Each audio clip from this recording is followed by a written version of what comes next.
கச்சத்தீவு புனித அந்தோணியார் ஆலய திருவிழாவுக்கு ஃபைபர் படகுகளில் செல்வதற்கு கடந்த ஆண்டு உயர்நீதிமன்றம் வழங்கிய உத்தரவை அமல்படுத்த கோரியே இந்த ஆர்ப்பாட்டம் முன்னெடுக்கப்பட்டது. பாரம்பரிய நாட்டுப்படகு மீனவர் அமைப்பினர் மீன்வளத்துறை அலுவலகத்துக்கு முன்பாக ஆர்ப்பாட்டத்தில் ஈடுபட்டனர்.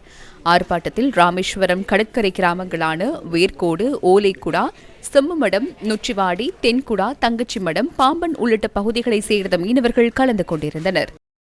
கச்சத்தீவு புனித அந்தோணியார் ஆலயம் செல்வதற்காக கடந்த வருடம் மாண்புமிகு உயர்நீதிமன்றத்தில் பைப்பர் படகை அனுமதிக்க வேண்டும் என்று வழக்கு தொடர்ந்திருந்தேன். மேற்படி வழக்கானது மீன்வளத்துறை, ராமேஸ்வரம் மீன்வளத்துறை கன்சிடர் பண்ணி அந்த பைப்பர் படகை அனுமதிக்க வேண்டும் என்று சொல்லியிருந்தார்கள். அது இன்று வரை ஒரு வருடமாயும் எந்த ஒரு நடவடிக்கையும் எடுக்கவில்லை. 30 வருடத்துக்கு முன்பாகவும் நாங்கள் நாட்டுப்படகுல போயிட்டு இருந்தோம்.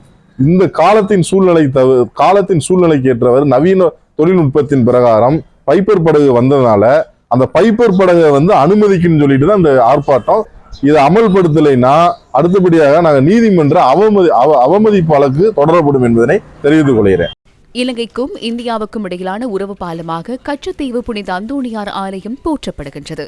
கச்சத்தீவு புனித அந்தோணியார் ஆலய திருவிழா இவருடன் மார்ச் மாதம் 14, 15ஆம் தேதிகளில் நடைபெறவுள்ளது. கச்சத்தீவு புனித அந்தோணியார் ஆலயத்தின் வருடாந்த திருவிழாவில் இலங்கையின் பல்வேறு பகுதிகளில் இருந்தும் தமிழகத்திலிருந்தும் வருகை தரும் மக்கள் பங்கேற்பர். இதனிடையே இன்று முதல் 25ஆம் தேதி வரையிலான காலப்பகுதியில் கச்சத்தீவு பயணத்துக்கான விண்ணப்பங்கள் ஏற்றுக்கொள்ளப்படும் என ராமேஸ்வரம் வேர்க்கோடு பங்கு தந்தை அசோக் வினோ இன்று ஊடக சந்திப்பை ஏற்பாடு செய்து தெரிவித்தார். எங்களுடைய தொப்புள் கொடி உறவான புனித அந்தோணியார் கோயில் கச்சத்தீவு பயணத்திற்கு வருகின்ற மார்ச் மாதம் 14, 15ஆம் தேதிகளில் செல்ல இருக்கின்றோம். அதற்கான விண்ணப்பங்கள் வருகின்ற 6ஆம் தேதியிலிருந்து கொடுக்கப்படுகின்றது. 25ஆம் தேதிக்குள் அனைவரும் அந்த விண்ணப்பங்களை திரும்ப கொடுத்திருக்க வேண்டும். இதற்கு வரைய இருக்கின்றவர்கள் ராம்நாடு மாவட்டத்திற்கு வெளியே உள்ளவர்கள் அந்தந்த காவல்துறையிடமிருந்து ஆன்லைன் NOC பெற்றிருக்க வேண்டும். இதற்கு வரும்போது தடை செய்யப்பட்ட பொருட்கள் எதுவும் எடுத்துக்கொண்டு வர வேண்டாம்.